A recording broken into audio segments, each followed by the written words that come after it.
Hey guys, welcome back to another episode of Sister Sister, a podcast for spiritual baddies. Hi guys. So, what are we talking about today? We're gonna just get right into it, honestly. We're going to be talking about the witches pyramid. So this wasn't the original plan for this episode, but we kind of diverted just because we wanted to pick something that would be a little bit easier for you guys to research on your own as well. So this was a topic that we kind of had in our list of things that we wanted to talk about at some point, but it just hasn't happened yet. So we're going to talk about it today. So, we're going to start with the historical context of the witches' pyramid. As always, all of our resource links will be linked below, whatever platform you're on. But this is from Pathos. So, the witches' pyramid is a magical philosophy that predates modern witchcraft and was first articulated by the French occultist and magician Eliphas Levi.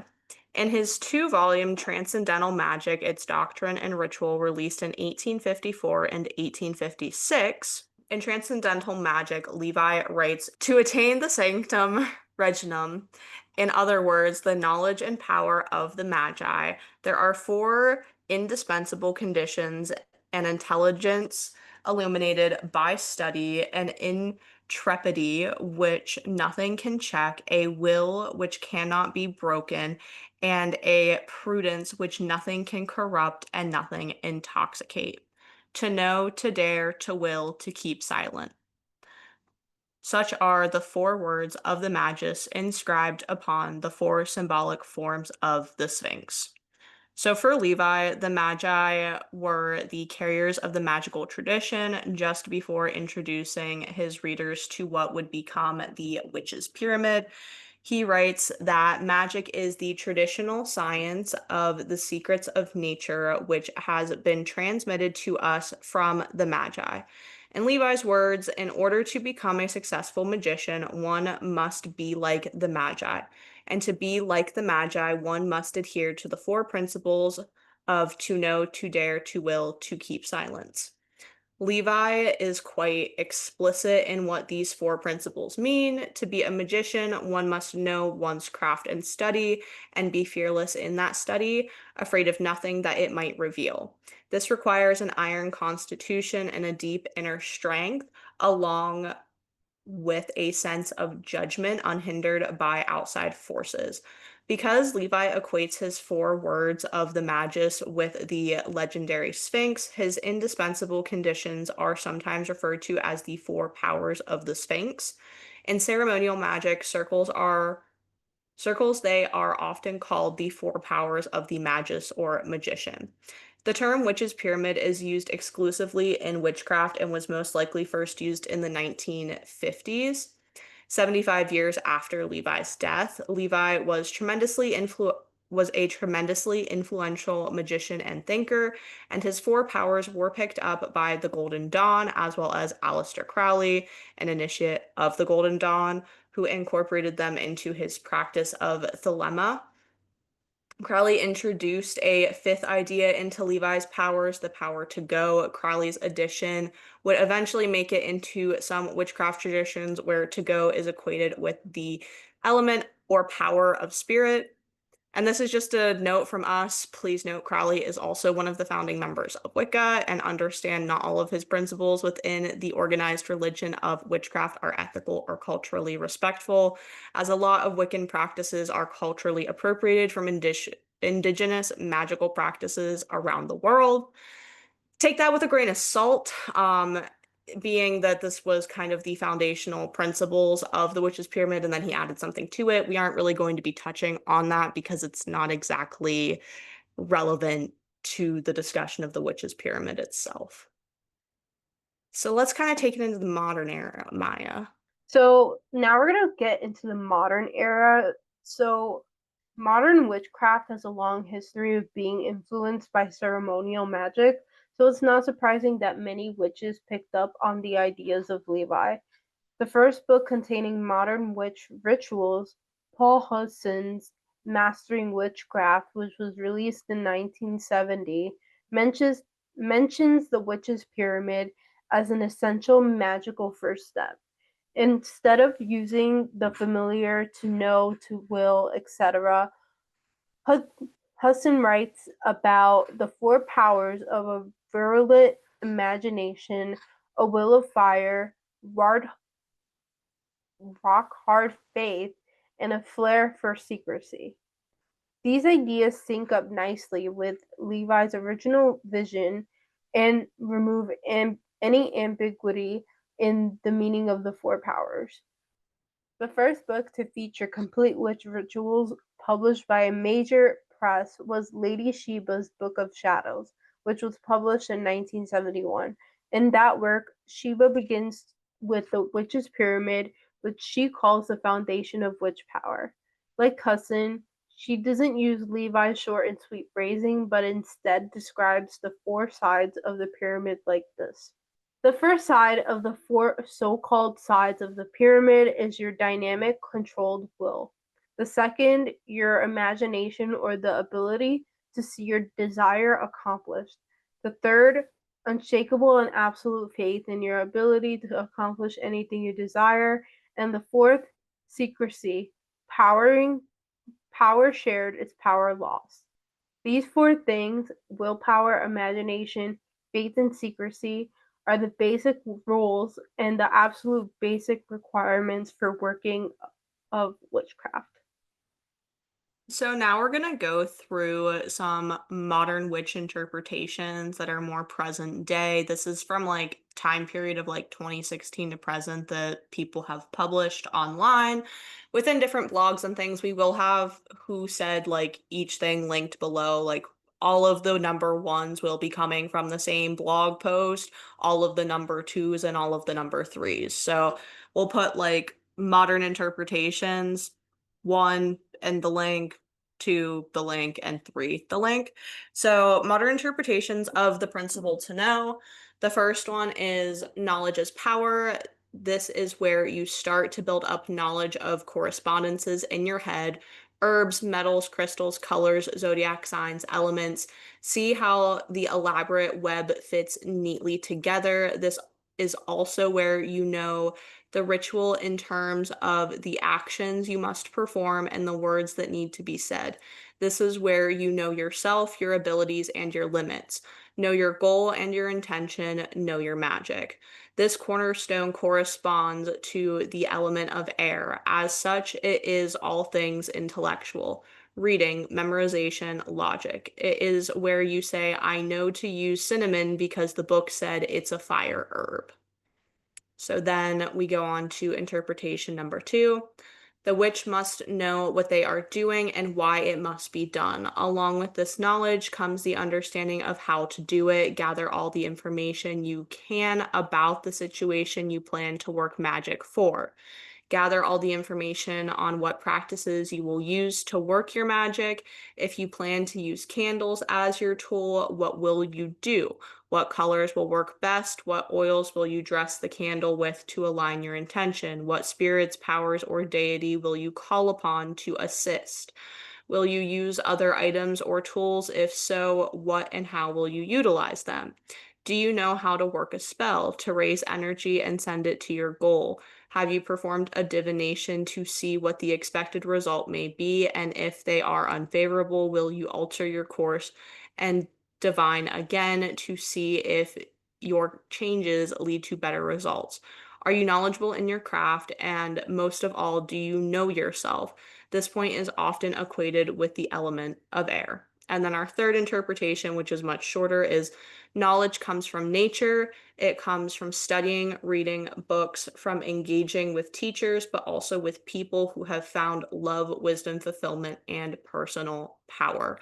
So they have the same overall idea and concept within their own definitions, but I think that's kind of the idea here is that we all have the same basis, but you're able to kind of discern yourself what it means to know. What all do you have to know to truly know whenever it comes to witchcraft? So I'll let Amaya go on to the modern interpretations of principle number two, which is to dare. Courage is required for all acts. This is where you do things because you must simply do them. This is where you add a step in the ritual, not because a book told you to, but because it suddenly felt right. This is where you intuitively understand enough energy has been raised for a working. Feel your magic. For me, to dare is and to know are like two sides of the same coin. This cornerstone corresponds to the element of water. As such, it is intuitive. Feeling, emotions, intuition. It is where you say, I dare to use cinnamon because I feel like its energy is needed here. When a person is described as being daring, what comes to mind? This is someone who will take decisive action to achieve results, a witch cannot be wishy-washy or weak-minded when it comes to working magic. Decision and action are required. This is not to say that foolish or reckless action is the best course. Remember, the first step is knowledge. This means to gather information and have a solid understanding of the course you should take before doing anything. But if you decide to take action and work magic, you must do it with your full intention behind it. If you doubt you should, or if you doubt it will work, you're killing the power before you even start. Daring also means the understanding that you will respect the results and any consequences of your actions. Believe in yourself, believe in your choices, and do it. This point is often equated with the element of water or sometimes fire. To dare is an attitude of courage, transcending inner fears and perceived barriers, having faith in yourself and never lying to yourself because each time you break your word, you chip away a little faith in yourself. Okay, now we'll be talking about the modern interpretations of Principle 3, which is to will. A witch without will is really no witch at all. Our will drives our magic. It is the ability to manifest reality. Willpower is built upon knowledge and courage. It's like the ignition switch for the two previous cornerstones. Will your magic. This cornerstone corresponds to the element of fire. As such, it is passionate, creativity, passion, desire. It is where you ignite the energy. Number two, the witch must be unshakable in the force of his or her will. Aleister Crowley provides us with the definition of magic in his System of Thelema that is now commonly accepted for occult practice, the science and art of causing change to occur in conformity with will. This means that your will is the driving force required behind all magic in order to even do it. The witch, as a magical practitioner, must develop their will to become a point of single minded focus for the duration of the working. This is achieved through meditation practice and being able to concentrate on your desire, to imagine it with such force that you purposefully will it into being. This point is often equated with the element of fire or sometimes water. And then number three, if you cannot clearly imagine the goals you intend to achieve through magic, do not expect to achieve them. If you don't know where you're going, you'll probably wind up somewhere else. You must be able to experience your goal in your mind, sense the image, sound, smell, taste, and feel of it. To will means to know what you really want and what you yearn for passionately with all your heart. This is your true will, not whims or simple desires, what really matters to you. And then lastly, the modern interpretation of the principle to keep silent. Go ahead, Maya. We don't talk about our magic. We don't talk about our magic, and we don't talk about our magic. Perform the spell, accept that it's done, and move on. Silence is often equated to the secrecy that was necessary for witches to avoid persecution. But even in an open and safe community, there's still reason to be silent. That applies face to face as much as it does anonymously over the internet.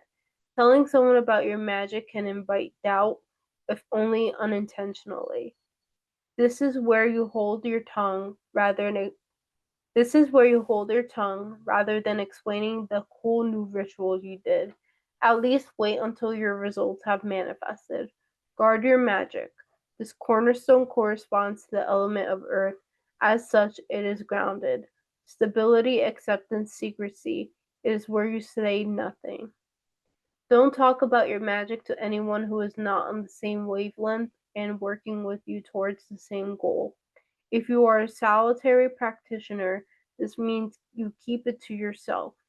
If you work with a coven and your coven will assist in raising the power for your magical working, then share it with them so that you can combine your focused magic. The point is, where I also come into conflict with many self-taught or book-trained witches. Many beginner books seem to stress the point of requiring a target's permission before working magic on their behalf. I disagree. That is not to say you should defy their wishes if you already know they would not welcome magic or if they are strongly against those beliefs or practices. But if you don't know this for a fact already, then asking just adds their potential influence to affect the work. Remaining silent after the fact is likewise important. Don't talk about your magic before, during, or after until you've seen the result. Only then, if you must speak about it, may you do so. This point is often equated with the element of earth or sometimes water. Clifford Bias states the real magus has neither the compulsion to parade in full magical regalia before the uninitiated, ranting pontifically on cosmic consciousness, nor the need to buttonhole people at parties, muttering darkly about attending a black mass. He keeps silent to become sensitive and receptive. When we are loud and busy, we miss the presence and currents of subtle power. So now we're going to talk about some final thoughts and kind of like where we stand on the principles. I feel like to know is kind of just like what we constantly say, do your own research, do your own research. Guess what? Do your own research. Take everything we say and everything anyone says and everything any book says with a grain of salt because nothing is fact when it comes to a magical practice. Everyone has a different way of doing things, and as long as you are not infringing within a closed system, there's not really a whole lot of rules when it comes to practicing spirituality or witchcraft. It's not like just because I say you should put bay leaf in your money bowl, you have to put bay leaf in your money bowl, you know? Like, take everything that you use with a grain of salt for information and just make sure you're being respectful. That I think is the biggest knowing is do your research, but also do what feels right. I'm sure you agree with me there, Amaya. Yeah, honestly, I feel like everything Elle says, I'm just gonna echo. Let's say you're an apprentice under Elle and she has like 20 years of experience. Just because she has her own experience and she tells you this is what worked for me, doesn't mean that you have to do things the exact same way to achieve the same exact results. Every person is different, so not everything applies to every single person when it comes to like practicing magic. So it's always important that you again do your research, figure out what works best for you and go from there. Then as far as Tadare goes, I feel like that's more so talking about the fact that like you don't have to follow in just one specific path for me personally. Like I have a very eclectic practice. I'm very open about that. I take from pretty much all parts of my ancestry based on what feels right in the time. I do a lot of kitchen witchery because I have a lot of Italian ancestors and the Italian folk magic portion. I do some ceremonial magic for the Celtic ancestors that I have, as well as I do some ceremonial magic through the Native American spiritual path that is part of my family's history.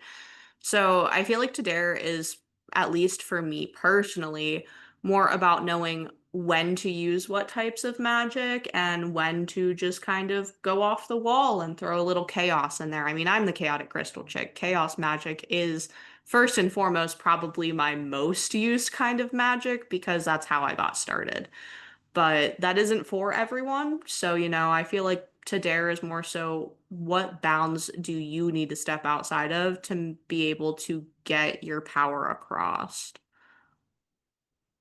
Yeah, same here. I think when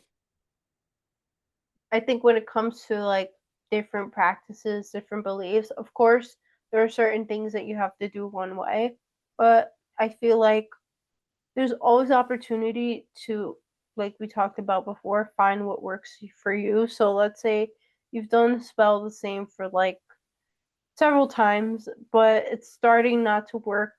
I don't know, as well as it used to. Feel free to zhuzh it up a little and kind of just like experiment. But obviously, if when it comes to like close practices and to like maybe you're implementing a new ingredient of sorts, make sure again it's not from a close practice. And this is just one of many examples that I'm sharing here, but I think overall it's important to continue exploring. Not always do the same tricks always work or are as effective. So that's pretty much what I personally think two dare means.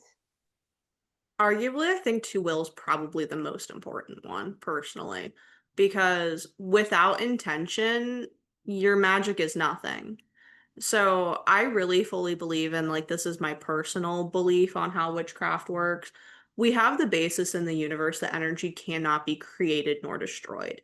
It can be transferred, which I feel like is 9 times out of 10 what is happening when you perform a spell. It is an energy transfer, whether it is a candle burning, whether it is you meditating with a intent and purpose, whether it's the energy from crystals being combined with energy from herbs, transferring for the outcome, whatever it may be. The biggest thing is it's an energy transfer. And I think that's why we can't quite like quantify magic as a science at this point. But I think that at some point in human history, we probably will be able to, because I truly believe that it's fully based on the idea that energy can't be created nor destroyed.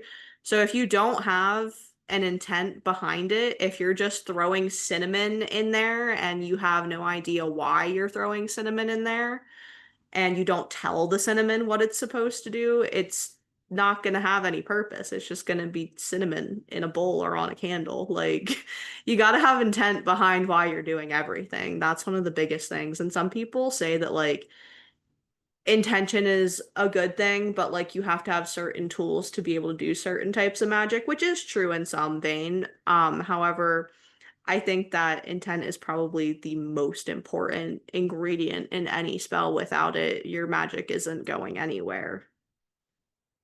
Yeah, I feel like when it comes to will, intention is a huge part of it. I personally think that with this particular part of the pyramid, you have your everyday tools that you're going to use to bring in whatever it is you're manifesting into your life, whether that be money, love, health, whatever. And obviously, there's common tools that are associated with each. So, like, for example, it is said that if you want to bring money, prosperity into your home, you blow cinnamon at your front door, right? Um, Obviously, with that, you're gonna tell the cinnamon like, I want to bring XYZ in. So this is what I'm going to do. I feel like that same thing goes for everything else. And I think it's an important part to understand those basic tools. Like, okay, well, cinnamon is commonly used for new beginnings. I'm just saying that it could be, it can mean different things for you depending on what it is you're doing. But in the case of like bringing in prosperity, bringing in this, bringing in that, this is what you want to bring in. Same thing with I'm going to use bay leaf to and put it in my wallet to bring in money and to constantly have money flowing into my life. But you have to tell the bay leaf like this is what I'm doing. Same thing with pyrite. You're going to put that, you could put that in your wallet, you could put that in your pocket, you can whatever. But you're telling the tool like, "Hey, this is what I want. This is what I want you to bring." But again, if you're doing it using it in a different case, like I want to have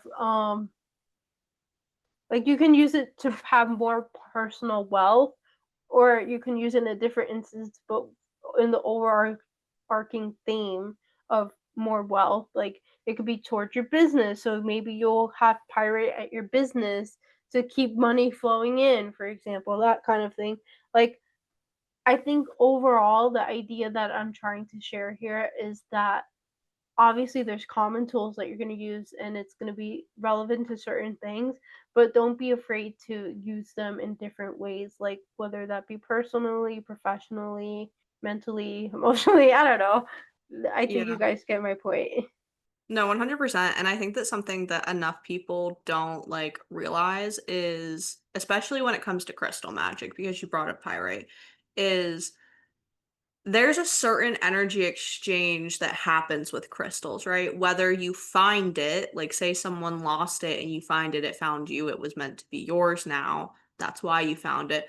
Or if you're purchasing it from someone who, and this is something we talk about in the Ren Fair industry a lot, and this is a little off topic, but it's an energy exchange. Whenever you purchase a magical tool or a crystal or anything like that from someone, yes, there is magic and energy within that tool, but you have to connect it to yourself.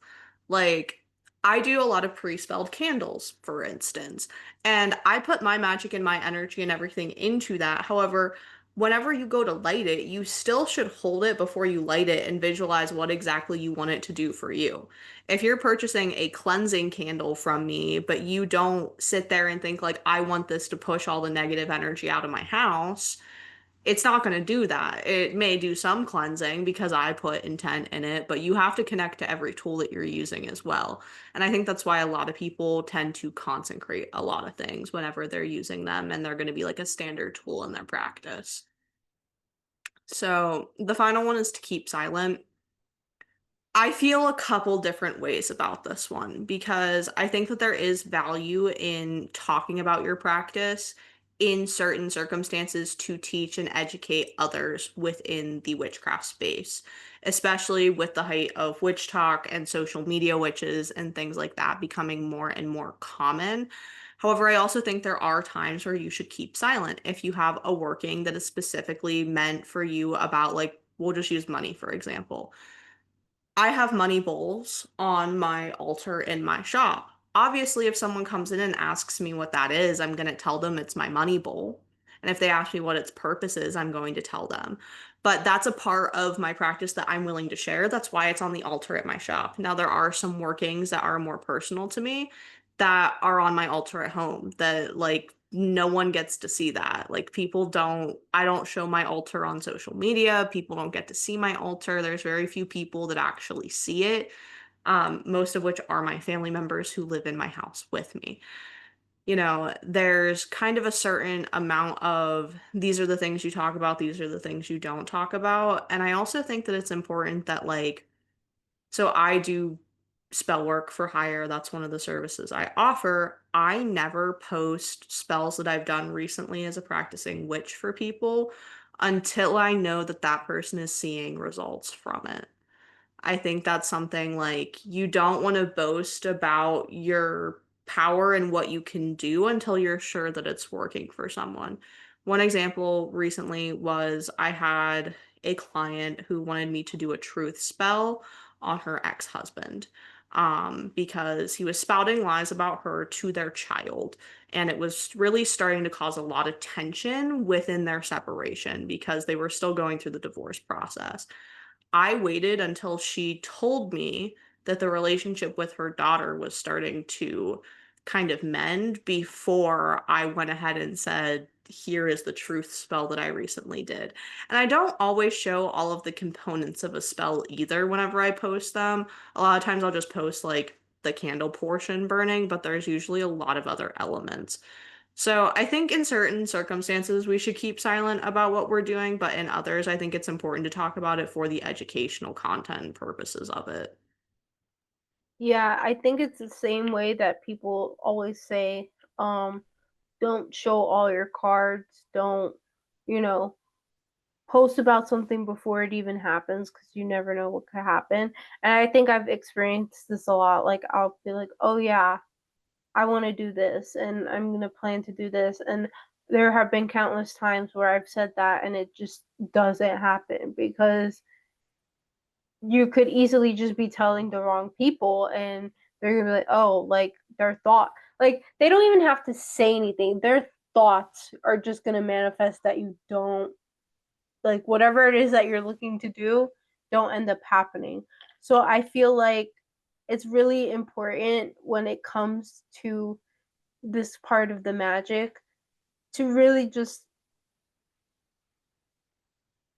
I wouldn't say trust none, but I feel like trust very few but honestly, just keep it to yourself until it happens and then share.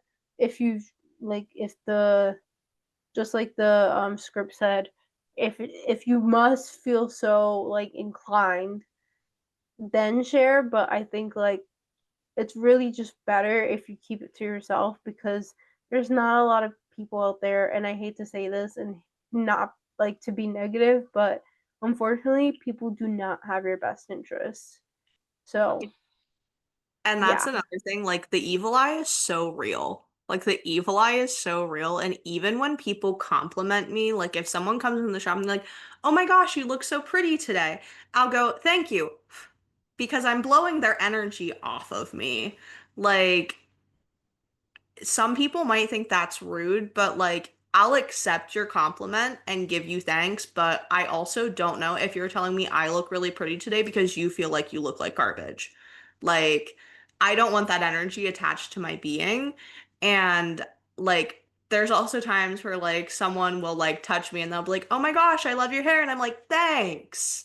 And just wiping their energy off of me. And I feel like a lot of people probably look at me and they're like, what are you doing? But it's like, I don't want your energy. Like, I work very hard to have the energy that I have around myself. And it's like, I appreciate the compliment. I truly do.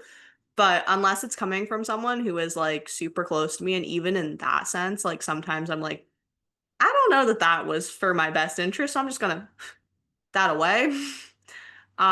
Yeah, like the evil eye is so real, and I think that's why it's very important to keep silent. And I think it's also very important to recognize that sometimes even compliments can be the evil eye in disguise, and it's better to just kind of like wipe off other people's energy. Don't let it stick to you. Get it away from you, you know?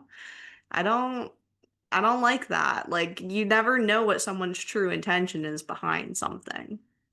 There have been countless times where I've gotten my nails done when I would pay to get them done, and they've broken because someone's like, "Oh my god, your nails look so good," and then instantly breaks.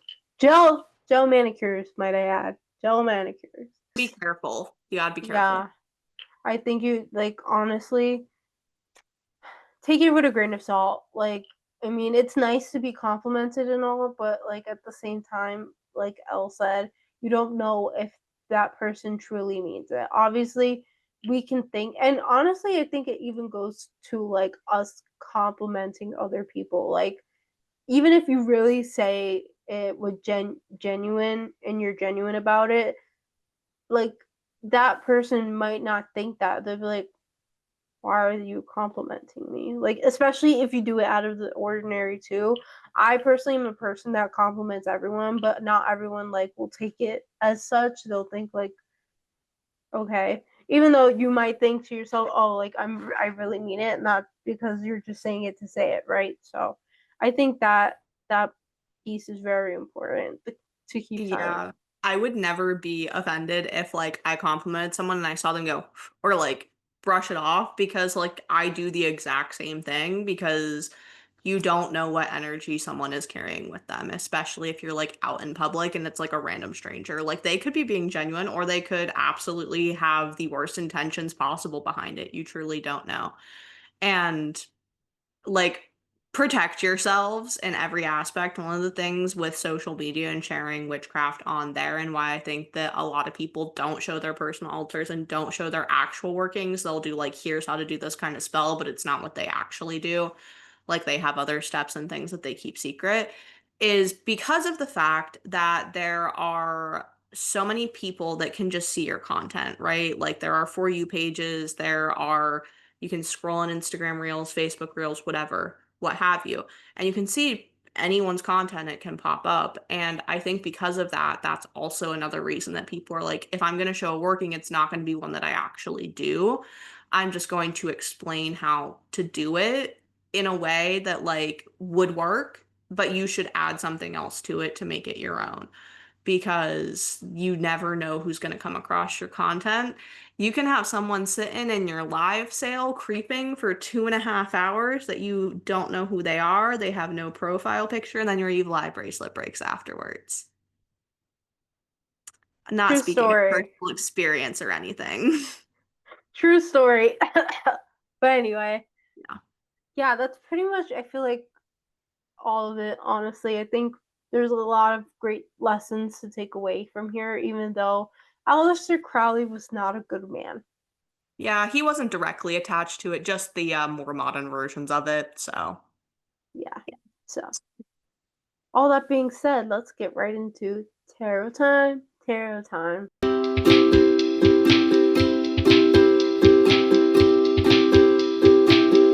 I also am using the Luna Soul deck. I think I've been using it all season, I'm pretty sure.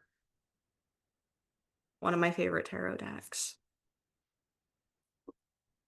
Okay, Spirit, we already got a card. Let's see here. We got the Two of Discs reversed. Oh, there we go. Had to put it in front of my face. The green screen background was like, no, you can't show it over here. Anyways, Two of Discs in reverse, which would be the Two of Pentacles in reverse. This is very much so about feeling unbalanced in your life, feeling like maybe things are kind of weighing one way versus the other and you don't really like it. It's also big, like feeling unstable in a situation. Maybe things aren't going exactly as you had hoped financially currently.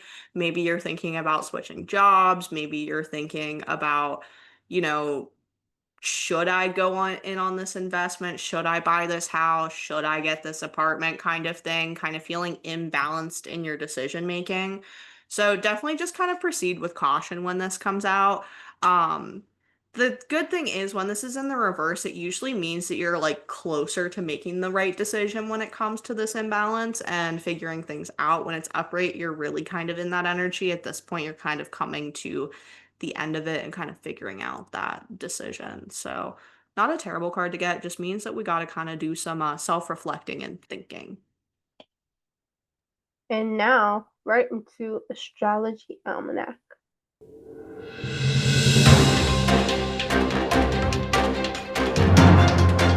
Today, the moon in Virgo will sextile Jupiter in Cancer. Take a look at opportunities in front of you and assess how you would like to proceed. Then on the 18th, Mercury retrograde will enter Scorpio. Mercury will leave fiery Sagittarius and move backwards into Scorpio, turning up the intensity on this retrograde. You are now fueled by passion, which can be good or detrimental. Try to use this energy for transformation of self rather than intense communication with others. Finally, on the 20th, we have a new moon in Scorpio, which will make the need for transformation even more intense. What do you want to be and how are you going to get there? Use the new moon to make plans for steps forward once Mercury retrograde ends. Now is the time to get serious about your goals. Interesting, even though Mercury retrograde is going to come and ruin everything, as always. Not really, but Mean, kind of. at this point in retrograde, we're going to be kind of getting ready to come out of it. I think we are like halfway through it when this episode's coming out. It's going into Scorpio and got to kind of make plans for what we're going to do after it ends. Celebrate that it's over, because Yeah. it'll be the end of the year. But anyway, that is all for today's episode of Sister Sister podcast for spiritual baddies. If you haven't already subscribed to our YouTube channel or followed us on TikTok or Instagram, what are you waiting for? Like, you're missing out. Do it, please. But thank you guys for tuning in, and we will see you next time.